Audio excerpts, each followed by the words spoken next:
Hello everyone, welcome back to the channel. And today I want to give you guys a video about what Netmarble could have done that would have kept this game alive instead of the fact that it's going to end on October 30th, and it is their own fault that this happened, okay? It is. Anytime a game doesn't do well or it doesn't make enough money, guys, it is the company's fault. The devs, the developers, or the CEOs at the company, whoever's making those final decisions, they are the ones to blame when it comes to things falling apart. And, you know, there's a lot of things they could have done to this game that would have made it last the test of time. The first big problem that I think Copa's really had in the very beginning as far as, you know, falling off the map as far as games are concerned is the fact that they were pushing power creep tremendously, right? They were pushing it so bad, especially with our purple bordered characters, our fest characters. They were pushing it insanely fast. Like every single update, every 3 weeks, or about a month, characters be stronger and stronger by insane massive margins. I mean, just to give you guys an example,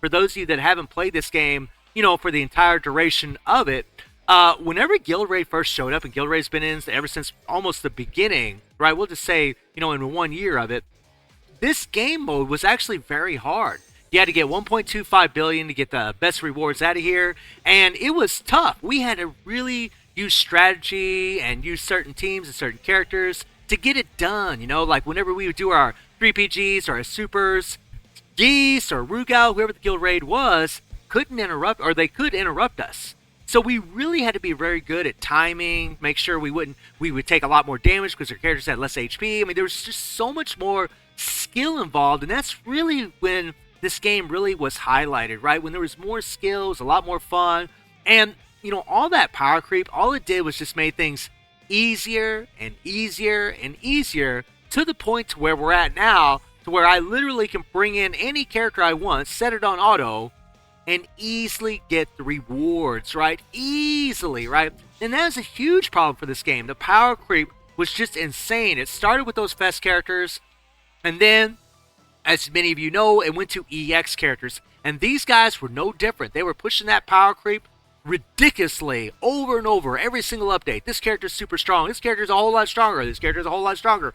Not every single time, but boy, they were really pushing it big time. It really wasn't until we had the UE characters before they actually started balancing. But I think too little too late, guys. I mean, that's honestly, obviously, right? I mean, that's where we're at in the game right now. Obviously, that is a mistake. They waited too long to balance these characters, right? You start having characters that had apply, you know, blackout or apply a fear to everybody on the screen without even touching them. Like things like that. It was just, what?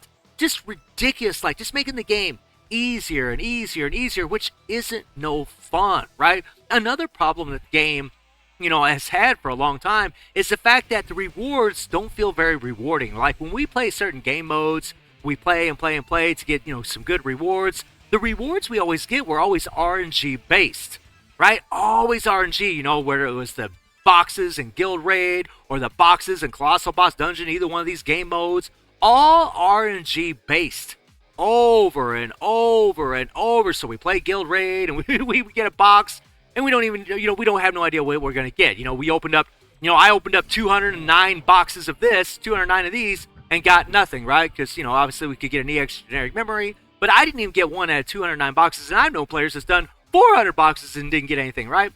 This is a huge problem. So power creep, the fact that the rewards didn't justify the means, the fact that you put so much rubies into getting a character, whether you save them, buy them, or both, that you had to sit there and, you know, hope for some good RNG, right? Why would you invest so much in characters for a bunch of RNG rewards over and over and over, you know? And if they would have put like an RNG system to where there was a pity system, kind of like our pity system in the gacha for the characters or the cards, that would have been a lot better, you know? So many boxes in Guild Raid or Colossal Boss Dungeon, then you're guaranteed a certain whatever memory or whatever it was.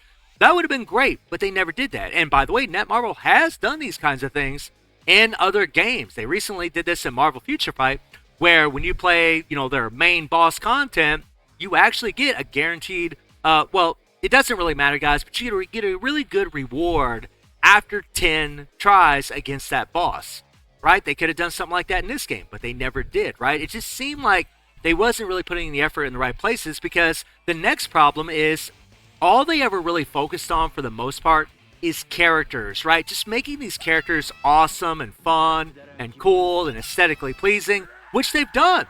They've always, almost every time, they've knocked it out of the park as far as characters are concerned, and that's a good thing, it really is. But the problem is they strayed away from the content, which has been a huge problem literally for years, right? I've made multiple videos about content, and look what this update did.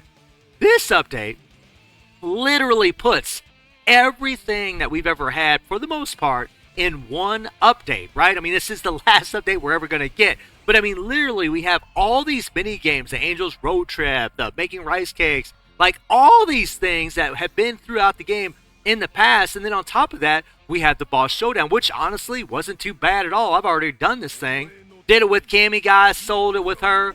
Piece of cake. She pretty much destroyed it, right? Really just murdered the crap out of this thing. Again, not that it really matters because the game is dying, but she did. She murdered the crap out of it, destroyed it, and I'm sure there's plenty of other characters that will too. But then they also put all these ages challenges in here, guys. We have the Steely Puncher, we have the Alexandrite, and Polychem, and all these things are in here in one go-around or in one update, which I guess is a good send-off as far as everything is concerned. They're trying to put all these things in here so that way we have some things to play before this game does end, right? And that's probably why they went ahead and set up Dream Match to where, you know, if you play Dream Match every day, you'll get 1,000 of these coins, which actually can lead you to get, you know, EX stones, right? But the fact that we always got all these awesome characters, all these fun gameplays and skills that we got to deal with, but playing them in the same content over and over just got old, right? Which is why a lot of players left the game, right? Now, Netmarble throughout this comment, you know, in the dev note,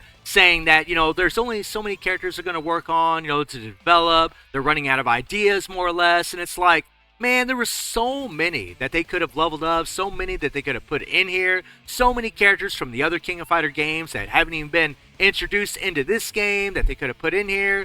There's a ton of characters they could have used instead of regurgitating, you know, Iori and Leona and Rugal and all these favorites that a lot of people have, and I love all these characters too. But, you know, that's another problem, right? They're always focusing on the favorites instead of making a character like Benny Morrow, who really isn't a favorite for a lot of players. But when he came to the game as a UE character, everybody loved him. He was freaking insane, right? So that's what I mean. If they make the character strong, people are going to love them no matter what. I've seen other games do this as well. They take a character that isn't a favorite, they make them OP as hell, and then everybody loves them. They could have done something similar to that with King of Fighters, but they just wanted to keep focusing on all our favorites, which is another problem that this game has done.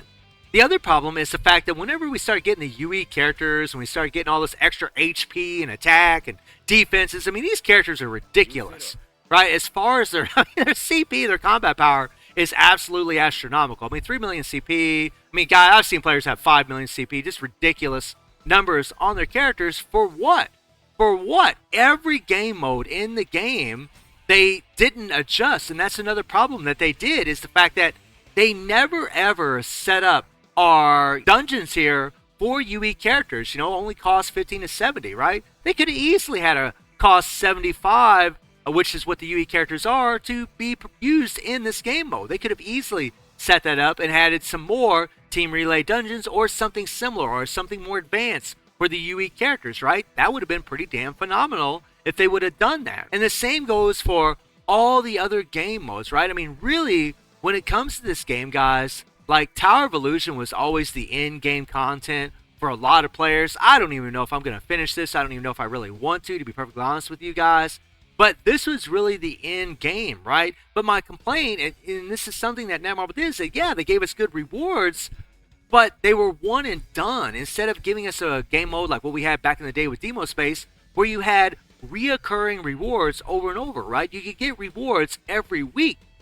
That's much better. When rewards reset every week or even every month, that is so much better instead of just this one-time deal, because, you know, we'd play this, we'd get the one-time reward, and then we couldn't even play it afterwards, right? It sucks. You just can't play this again. No replayability, right? So the game modes that we have replayability in got really, really boring because you can only go so high in here until it gets so difficult that you're just going to drive yourself crazy trying to beat it, or you're playing in the, you know, plug-in plant, and I mean, this is just a boring game mode to play in, guys. It's just boring over and over, playing in the plugin plant, trying to get plugins, and it just sucks because, again, this was just so RNG based. But if you had a game mode that was rewarding us, every so often, whether it was every week or every 2 weeks or every month, that would have been so much better because it would have gave players something to strive for as far as playing this game. So, I mean, there's just so much that they did wrong, with the power creep,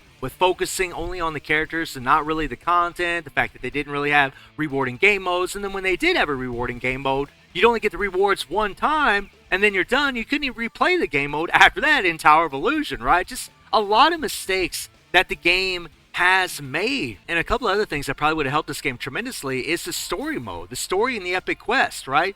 In the Epic Quest, it really goes back to the whole reward problem where you get some decent rewards in here, excuse me guys, you get some decent rewards in here, but the game mode pretty much becomes redundant after a while. It really becomes super, super boring. Whenever this was first implemented, this was fun. This was challenging, it was fun, but again, once those UE characters showed up, well, then it was pretty much nothing. And the story mode, if they would have just gave us more stories more often, instead of waiting a coon's age before we'd ever get a new story, that would have helped too, because that would have helped a lot of morale for players. They could have got some extra rubies. I mean, there's quite a few things that they could have done, guys, to make this game a lot better for the players out there. The fact that whenever you rank up and you get your account leveled up over and over, they throw certain deals out in here, and the deals were dog crap. They were absolutely terrible, right? Not worth buying at all, right? Like sometimes some heavy monetization, I think, was a bad idea for the game, or really in any game. And there's other things like rates, the fact that we needed characters at A5 to really do well in the plugin plant, the Tower of Illusions, the main game modes. I mean, things like that also hurt the game, I do believe. I mean, there's a lot of things that they could have done in this game to make it better, to make it to where people would really want to play it, because we had so many great collaborations. We had so many. It's something I'm going to miss so much from this game, is how all these wonderful collaborations that we've had, oh my god, I'm going to miss that tremendously, man. Getting characters from Guilty Gear, getting characters from Yintama, getting characters from WWE, Tekken, Street Fighter, I mean, Soul Calibur, just so many great collaborations that we've had in this game.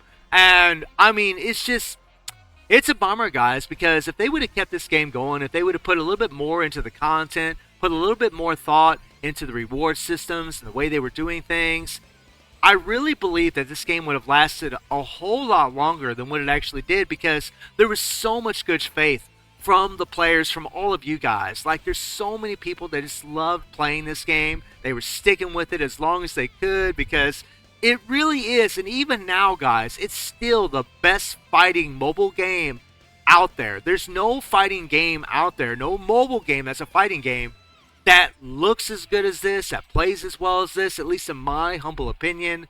I just think the game is just top-notch in that regard, but because of Netmarble's negligence, this is where we're at. So guys, let me know what you think Netmarble could have done to keep this game alive for a whole lot longer. And I stream on Twitch and YouTube, link Twitch in the description below. And I hope you enjoyed the video. Thank you for watching. Y'all take care and have a good one. See you, everybody. Take care.